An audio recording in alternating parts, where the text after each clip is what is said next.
ചെറിയ കുട്ടികൾക്ക് മുലപ്പാൽ ആവശ്യമുണ്ടെങ്കിൽ അറിയിക്കണേ, എൻ്റെ വൈഫ് റെഡിയാണ്. ഇടുക്കി ഉപ്പുതറ സ്വദേശി സജിൻ്റെ വാക്കുകൾ സോഷ്യൽ മീഡിയ ഏറ്റെടുത്തു. നിമിഷങ്ങൾ കൊണ്ടത് വൈറലാവുകയും ചെയ്തു. ഉരുൾപൊട്ടലിൽ വിറങ്ങലിച്ച് നിൽക്കുന്ന ചൂരൽമലയിലെയും മുണ്ടകയിലെയും പിഞ്ചു മക്കളുള്ള നിസ്സീയമായ സ്നേഹത്തിന് കൈയടിച്ചവർ ഒരു ഭാഗത്തുണ്ടായിരുന്നു. എന്നാൽ വെറുപ്പോടെയും അശ്ലീല ചുവയോടും ഇതിന് കമൻ്റിട്ട ആളുകൾ മറുഭാഗത്തും. അതൊന്നും വകവയ്ക്കാതെ വയനാട്ടിലെത്തിയ സജിൻ ഭാവന ദമ്പതികൾ 24 മനസ്സ് തുറക്കുന്നു. അലക്സ് റാം മുഹമ്മദിൻ്റെ ഒരു റിപ്പോർട്ട്. വയനാട് ചൂരൽമലയിലെയും മുണ്ടക്കയിലെയും ഈ ദുരന്തത്തെ മലയാളികൾ അതിജീവിക്കുകയാണ്. ഓരോ ദിവസം കഴിയുമ്പോഴും അതിജീവനത്തിൻ്റെ സന്ദേശങ്ങൾ ഇങ്ങനെ ലഭിച്ചുകൊണ്ടിരിക്കുകയാണ്. അതിൽ പ്രധാനപ്പെട്ട ഒന്ന്, വലിയ രീതിയിൽ ചർച്ച ചെയ്യപ്പെട്ട ഒന്ന്, ഇടുക്കി സ്വദേശി സജിൻ്റെ ഒരു സോഷ്യൽ മീഡിയ സന്ദേശമായിരുന്നു. കൊച്ചു കുഞ്ഞുങ്ങളുണ്ടെങ്കിൽ അവർക്ക് മുലപ്പാൽ ആവശ്യമെങ്കിൽ അറിയിക്കണം, തൻ്റെ ഭാര്യ തയ്യാറാണ് എന്നുള്ളതായിരുന്നു അദ്ദേഹത്തിൻ്റെ സന്ദേശം. ആ സന്ദേശം സോഷ്യൽ മീഡിയയിൽ വലിയ രീതിയിൽ അത് ചർച്ച ചെയ്യപ്പെട്ടു. അത് വലിയ രീതിയിൽ അത് ഏറ്റെടുക്കപ്പെട്ടു. ആ ദമ്പതികൾ നമുക്കൊപ്പമുണ്ട്. വയനാട്ടിലേക്ക് അവർ ഇന്നലെ എത്തിയതാണ്. സജിനും ഭാവനയും ഇവിടെയുണ്ട്. ആ സന്ദേശം ഇടാൻ പ്രേരിപ്പിച്ചത് എന്തായിരുന്നു? നമ്മൾ ഈ ദുരന്തമൊക്കെ ഇത് കുറച്ച് ദിവസങ്ങളായി ടി വിയിലൊക്കെ കണ്ടുകൊണ്ടിരിക്കുകയല്ലേ. അപ്പോൾ കണ്ടുകൊണ്ടിരിക്കുമ്പോൾ ഒരു കുഞ്ഞു കൊച്ചിനെ രക്ഷപ്പെടുത്തി എന്നാണ് നമ്മൾ ആ വാർത്ത കണ്ടിട്ട് അതിൻ്റെ അടിയിലാണ് ഈ കമൻറ്റ് ഇടുന്നത്. ഒരു കുഞ്ഞു കൊച്ചിനെ ഒരാൾ എടുത്തു പൊക്കുന്ന ദൃശ്യം കണ്ടപ്പോഴാണ് നമ്മൾ ആ കമൻറ്റ് ഇടുന്നത് തന്നെ. അന്ന് ഫോൺ നമ്പർ ഉൾപ്പെടെയാണ് ഇട്ട്. അത് കഴിഞ്ഞ് അത് വാർത്തയായി. അതിനുശേഷം ആളുകൾ ഒത്തിരി പേര് നമ്മളെ സമീപിക്കുകയും വിളിക്കുകയും ചെയ്തു. അതിൻ്റെ അടിസ്ഥാനത്തിലാണ് നമ്മൾ ഇന്നലെ ഇവിടെ എത്തി. ഇന്നും നാളെയും കൂടെ ഇവിടെ നിൽക്കാന്നുള്ള രീതിക്കാണ് നമ്മൾ നിൽക്കുന്നത്. സാധാരണ ഇത്തരം ഒരു ദുരന്തത്തിൽ ഒറ്റപ്പെട്ടു പോകുന്ന കുട്ടികൾ ഒരുപാടുണ്ട്. നമ്മൾ ഈ ക്യാമ്പുകളിൽ സഞ്ചരിച്ച് കഴിയുമ്പോൾ നമുക്കത് കാണാം. സ്വാഭാവികം കൊച്ചു കുഞ്ഞാണ്. അത്തരമൊരു അറ്റാച്ച്മെൻറ്റിൽ നിന്നാണോ അതിനൊരു തയ്യാറായത്? തീർച്ചയായും.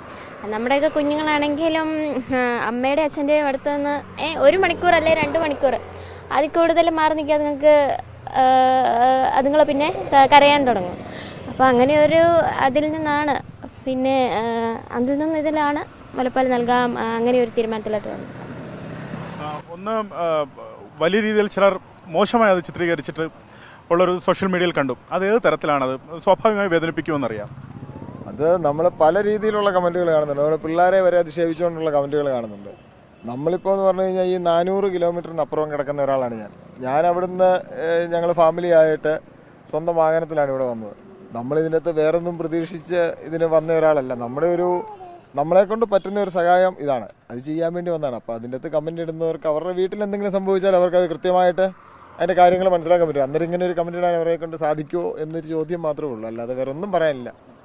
കുഞ്ഞുമക്കളുമായി ഇന്നലെയാണ് എത്തിയതല്ലേ? അതെ, ഇന്നലെ ഉച്ചയായപ്പോൾ ഇവിടെ എത്തിയതാണ്. ക്യാമ്പുകളൊക്കെ പോയോ? പോയി. അത്തരം ഒരാവശ്യം ഇവിടെ നിന്നെങ്കിലും വന്നോ?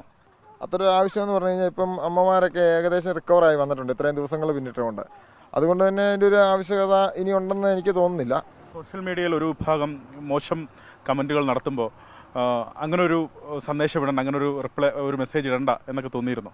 ഇല്ല, തീർച്ചയായിട്ടും തോന്നിയില്ല. അങ്ങനെ ഉണ്ടെന്നുണ്ടെങ്കിൽ നമ്മൾ ഇപ്പം പറയുന്നതിൻ്റെ തന്നെ ഈ മോശം കമൻറ്റുകൾ ഇടുന്ന ആളുകൾക്ക് മറ്റുള്ളവർ തന്നെ മറുപടി കൊടുക്കുന്നുണ്ട്. നമ്മളതിൻ്റെ അകത്ത് മറുപടി കൊടുക്കാൻ നിന്നാലേ ഉള്ളൂ പ്രശ്നം. നമ്മളതിൻ്റെ അകത്ത് മറുപടി കൊടുക്കുന്നുണ്ട്. നമ്മളൊരു കമൻറ്റ് ഇട്ടു, നമുക്ക് അന്നേരം തോന്നിയതെന്തോ അത് നമ്മളിട്ടു. അത് നിമിഷങ്ങൾക്കുള്ളിൽ തന്നെ അത് വാർത്തയായി പോകുമെന്ന് നമ്മൾ പ്രതീക്ഷിച്ചിട്ടല്ല.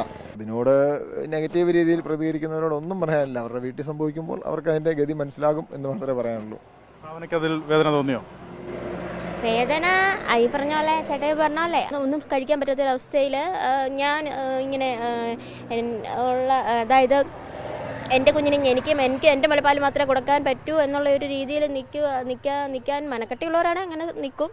ആരെങ്കിലുമൊക്കെ വന്ന് സംസാരിക്കുകയൊക്കെ ചെയ്തു? അതെ, നമ്മൾ ക്യാമ്പിലൊക്കെ പോയി അല്ലാതെ ആണെങ്കിലും ആളുകളെല്ലാം തന്നെ വന്ന് നമ്മൾക്ക് നല്ല രീതിയിലുള്ളൊരു റെസ്പോണ്ടാണ് നടത്തുന്നത്.